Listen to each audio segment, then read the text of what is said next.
This video is brought to you by patreon.com/worsttake. Get access to exclusive live streams and Discord servers, on-screen shoutouts, and early access to some videos when you join now. Help make sure that we can continue to make content like this by supporting the Patreon. Links are in the description down below.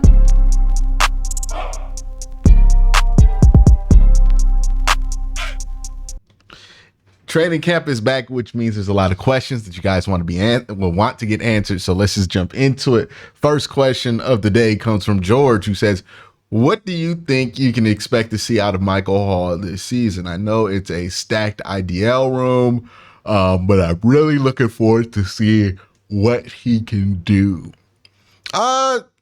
Be honest with you, I would be in a wait and see pattern with somebody like Michael Hall, especially along the defensive line. You really want to see him in pads to get an idea of where he's at, where he can grow to. The defensive line, and we understand this with offensive linemen, but sometimes we're a little bit more impatient with defensive linemen. There is a size gap from college to the NFL. There is a strength gap in college to the NFL that is more considerable in the line of scrimmage than any other position in football. This happens with young college football players when they come from high school. This happens with young college football players when they first go to the NFL.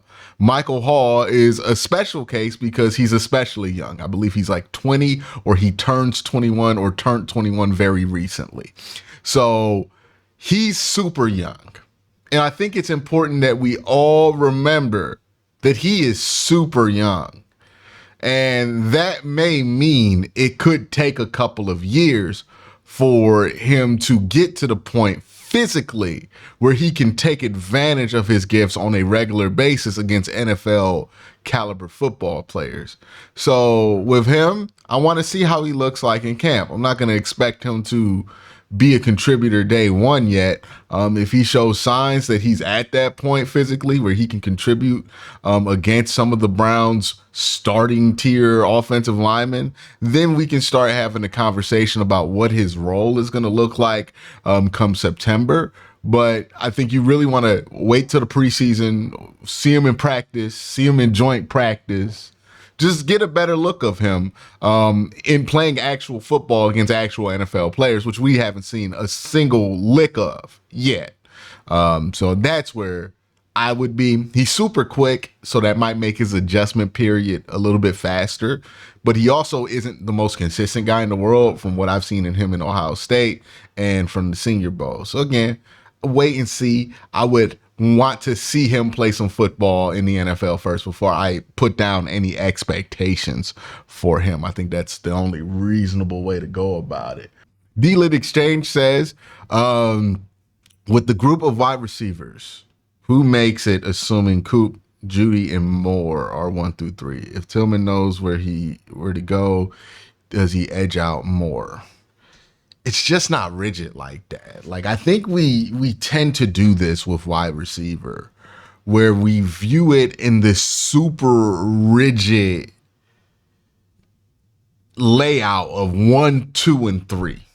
That's just not the case for the wide receiver position, right?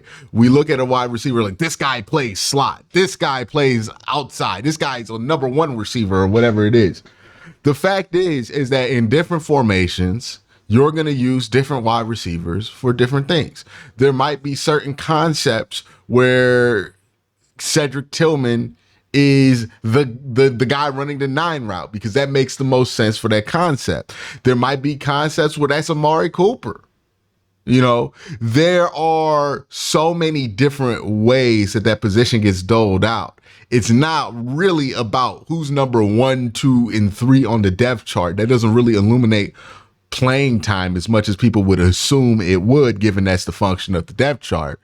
It's more about what packages are these players in? What personnel do you see these guys in, right? You can start in the 11, but if the team doesn't run that much 11, they run a lot of 12 and you're not out there, then you're not really starting. You know what I mean? There is just so many different ways other than 1, 2, and 3 to talk about how a wide receiver is going to see the field that talking about it in that way just doesn't really make sense once we really get into it. So if we're talking about could Cedric Tillman edge out Elijah Moore, I don't think that's anything that's going to happen, because Elijah Moore is going to be used in certain packages, in certain plays, in certain ways, in certain passing concepts that you wouldn't use Cedric Tillman for, right? Like, those are two completely different skill sets. You would use Cedric Tillman in a completely different way, and that's not going to be the exact same way you use Amari Cooper. That's not going to be the exact same way you use Jerry Jeudy. That's not going to be the exact same for anybody. If they want to give him more snaps, they can give him more snaps, but that doesn't necessarily mean that that's coming at the expense of Elijah Moore, because you can have Cedric Tillman on the field at the same time as Elijah Moore.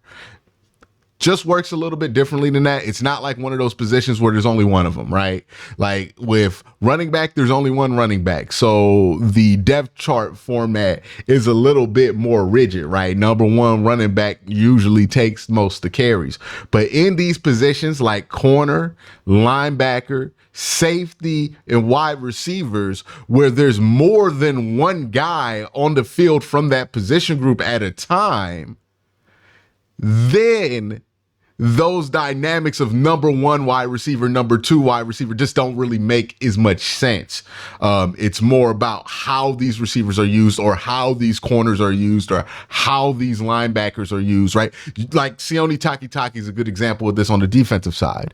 Sione Takitaki, you could classify as a starter because he played a lot of Mike last year. He also played Sam. But the Browns don't run a third linebacker out there a lot of times. It's like when you talk about linebacker, why I'm like, we are talking about a starting linebacking position that does not exist, because we're so focused on the three starting linebackers that are going to be on the depth chart. Because what we do know is the Browns run a lot of 4-2-5. They run a lot of nickel, which means that they're going to have two linebackers on the field. When they're in dime, the one linebacker is going to be JOK. JOK is going to be out there about 1,000 snaps a year. So the starters for the Browns at linebacker are just Jordan Hicks and JOK. There's no third starter for the Cleveland Browns because that's how they operate. But in Baltimore, there are three starters because they don't run a lot of 4-2-5. In Pittsburgh, there are four starting linebackers. It's not super rigid. And when we get to these positions that have multiple players on the field at the same time, it really aids in misunderstanding what's going on with that position when you look at it in a super rigid depth chart way. So I don't think Cedric Tillman and Elijah Moore are really competing with each other for each other's role. I think Cedric Tillman would have a specialized role if they felt like he was ready for it. And I think Elijah Moore has his role that the team feels like he is currently ready for. If they feel like Cedric Tillman is ready for more, then that's going to come out of a combination of every wide receiver snaps, not just the guy that's technically ahead of him in the depth chart. Hell, it could affect tight end snaps. It could affect Jordan Atkins snaps, or it can affect how often you put a running back out there out wide. Like it's not just who's up next on the depth chart. And I think we get a little bit too fixated on who's the number one, who's the number two, who's the slot. It's a real easy way to learn the positions in football is how we're taught it, right? 1-2 slot. But once we start to really get into it and we really want to have a deeper conversation about it, it's not how it works. It's just a framework that exists to kind of get you to understand the basic ideal of what wide receivers do. But once we're actually talking about how that works in the game, it's like when you hear about like a first read on a play, like when somebody tells you what's the quarterback's first read in this progression, and they act like the first read is always the first read, but in reality, the first read is determined after the pre-snap evaluation by the quarterback, right? Like a quarterback just doesn't break the play, go, all right, this one's coming to you, 13, no matter what. Once they break the huddle, like it doesn't matter what shell they show, I'm going to go throw this to you, 13. No, what happens is if you have a concept be called, you see the play and you're like, okay, this is the play. And then you look at the defense and you determine, all right, that's going to be cover 2. It looks like zone. All right, so if it's cover 2 in the zone, either we're checking out of this play or in this play, I have my eyes left side because I want to hit this corner route because if that zone flat defender sits, I think I have a window there to hit that. Or maybe you're trying to hit a honey hole, right, where somebody's running a 9 and you just want to fit that ball in between where you beat the corner and before you meet the safety. Basically, what I'm trying to say in all of this is when it comes to football, and this is something I've learned over the years too, when it comes to football, there are things that we are taught early on because football is a complicated sport that helps us just understand enough of what's going on. But if we want to dig deeper, we have to start breaking down some of those preconceived notions to really understand what's actually going on the football field. I hope that made sense. That's why I don't really see it that way. Now, what is that? Like a 7-minute explanation on why I don't see Cedric Tillman and Elijah Moore really is competing. I know it seems a little bit long, but it's for a good reason. It's so we can have better conversations and understand where this is, because I think that's really important that we understand that the wide receiver dynamic on the depth chart isn't really that rigid. But that's it. Ron says, what were the details of Kevin and Barry's extensions? How long do we have them locked in for the contract compared to? Hey, man. So I've heard this a lot. That's why I had this question here. I've seen this in the comment section. I've seen this on Twitter. And it's the first time I've ever really seen a fan base ask this question this much, because the answer is pretty mundane. But GM and coaching contracts are usually over a 5-year period. Like that's what, no, 4-year period. My bad. Usually over a 4-year period. You don't hear the contract details because nobody cares. It's a 4-year period. If you want to fire your coach, you can fire your coach at any time. But that's the contract, and you don't really lose a coach or GM in free agency. That doesn't happen very often. That's why it just doesn't matter in the same way that a player contract does. So that's why you haven't heard about it. I don't know who's making that a thing that we haven't heard about it, because I feel like somebody's trying to make that a thing that we don't know the length of these contracts. But it's not a thing. It's a 4-year deal. Who knows what the money is? Who cares? It doesn't go against the cap. Just coaching and GM contracts, they're usually 4 years, though. If you did not know, they're usually 4 years. If it's not 4 years, you definitely will hear about it because that's abnormal and that will get leaked to the media. But given that nothing has leaked to the media about Kevin's contract, tells me it's a 4-year deal. It's probably a 4-year deal for Andrew Berry. And if they do a good enough job, they'll get re-up for another 4-year deal. And like Mike Tomlin signed 1 million contracts. We don't know a single term of any of those contracts, but I promise you they're 4-year deals. And they're probably pretty well paid for those 4 years. The next question comes from Rob, who says, with JOK extension rumors making the rounds, what does that contract look like, and what player or future negotiations does that affect? It's not that expensive of a contract. It's if it's not a running back, it's a linebacker. So we're probably talking like at most 15, 16 million, I would guess, a year. Is that going to affect anybody else's contract? I doubt it. If the Browns are willing to let a player go at this point, it's because they just don't think that the value that they're going to get in the open market matches what they would offer them. Like, for example, Greg Newsome. If they let Greg Newsome walk in free agency, or if they let Jed Wills walk in free agency, it's because they have a number they're willing to pay. And that number in the market is higher than what they're willing to pay. Right. If Jed's number gets higher than like Jonah Williams got 2 years, 30 million over both of them. So about $15 million a year.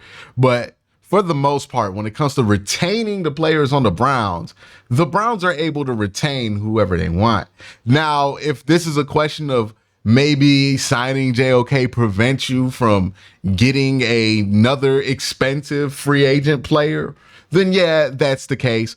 I would make the counter argument that if you're in a much better spot as an NFL team, if you're retaining talent versus signing a ton of talent, because the nature of free agency means if you're making big deals in free agency, you are paying a premium price for a player that the team that player was on last year does not want to pay. Like, they have deemed it a overpay. So it's always a risky thing to do. And I think that's why you see a lot of bad free agent deals, or why it's a bad philosophy to try to build out a team exclusively through free agency, because you're going to get a bad deal in free agency. It's like buying a game first week, right? Like, if you're a video game person, if you buy that game first week, you're going to pay $70. You could get that game for $40 if you wait a little bit and get it at Christmas, but you got to determine how important is it for you to have that game right now. If you really want that game right now, you're going to pay that $70. If you want to wait a little while, you're okay with that, you got other shit to do, all right, you're going to pay that $40. The Browns are a team that is not super excited about paying the $70 in this analogy. And that's why I think it's not really going to affect things. The Browns will rather just keep what they have and keep drafting and keep retaining players and building that culture, and then maybe spend $20 million over here, $15 million here. But I don't think the Browns want to be one of those teams bidding for the $35 million wide receiver or the $40 million pass rusher that they don't have. I think they rather try to draft and develop those players and keep them in-house. I think that's how they'd rather operate it. And when it comes to managing the cap standpoint, that's how you stay out of cap trouble, right? If you get these long contracts that you could dictate the terms of and spread them out over a number of years, it's why, despite all of the screaming and hand wringing about the Deshaun Watson contract, the Browns have still been able to maintain a lot of flexibility in their salary cap, because they were able to dictate the terms of that deal, spread that money out, restructure it when they wanted to restructure it,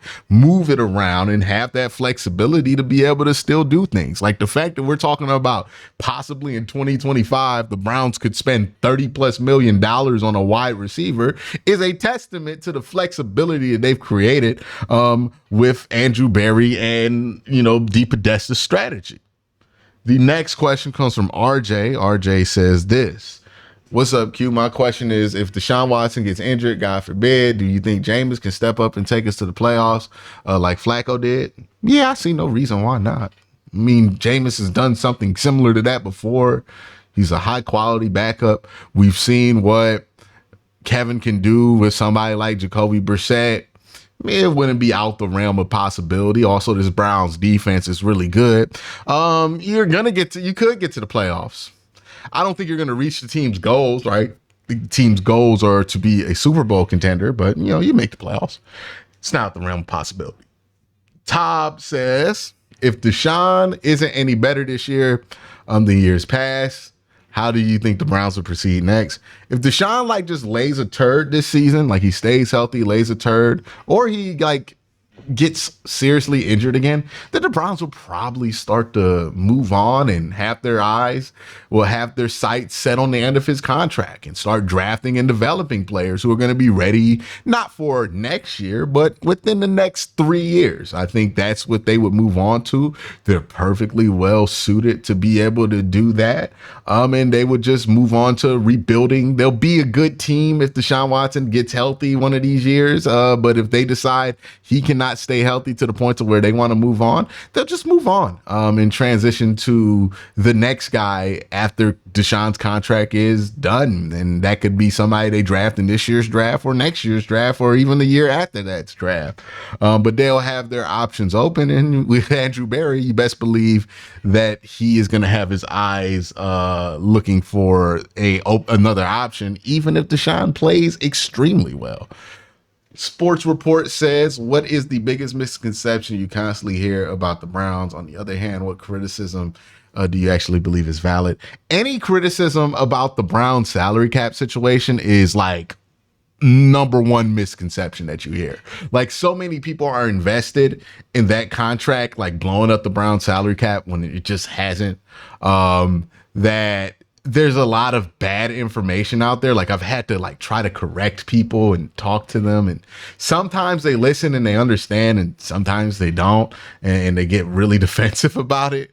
But yeah, anything that has to do with the Browns salary cap, if you don't hear it from somebody who like actually pays attention to what the Cleveland Browns are doing and pays attention to how the salary cap works, you're probably going to get misinformation or just straight up bad information about it. Like I can't tell you how often I hear horrible takes about the Brown salary cap every year on a routine basis once like national people remember that the Browns are in NFL and decide to talk about them. What criticism do you believe is valid? I don't know if there's a criticism that they have nationally that I find valid, because I find a lot of national stuff to just be behind at best and bad at worst. But I do think there's a criticism that exists at the Cleveland Browns that I don't think enough people have hit on, which is the decline in their offensive line and what a Deshaun Watson playing like Deshaun Watson could do to accelerate that decline of the offensive line. Like if Deshaun Watson plays well, that means good things, right? He's going to throw the ball. He's going to get the ball downfield. The offense is going to be high ranking. But one of the things that does come with Deshaun Watson playing like Deshaun Watson is that he takes a lot of sacks. And that could be an issue, right? That could be a big issue for this team. Now, it doesn't project to be, because the Browns have a really good defense. So even if they do have to punt the ball a little bit more often than they would like to, they should be fine because they have a defense that can hold up at a higher level. But I do think the offensive line thing is a little bit more of a concern than people make it out to be. And I think that it should probably be talked about more. But whenever you hear somebody talk about the Browns offensive line nationally, it's one of those things that people just like don't question is going to be automatically good. And I think there should be some questions if this offensive line is going to be automatically good. Now, that doesn't mean I think the offensive line is bad. I just think they're not who people have built them up to be since 2020. Like, I think that idea of the Browns offensive line is still the one people nationally run with. And that's just not the case anymore. They're not that good anymore. Still a solid offensive line, but not the best offensive line in all of football. And maybe that was never the case. Maybe it was just Nick Chubb, but that's a whole nother conversation for another day. Dylan says, any camp battles to watch? Feel like starters are pretty set. Where can we see a surprise change? Maybe Nathaniel Watson when Sam linebacker. I think that'd be fun. Let's see what else. I don't think anything's going to change with corner, given everybody's going to be healthy. Offense, I think second tight end's wide open. Maybe somebody steps up and gets that second tight end spot. But other than that, it's not the year for position battles in Berea. I'll just keep it that way. But that's it for Q&A. Y'all have a great day. Have an even better night. Peace.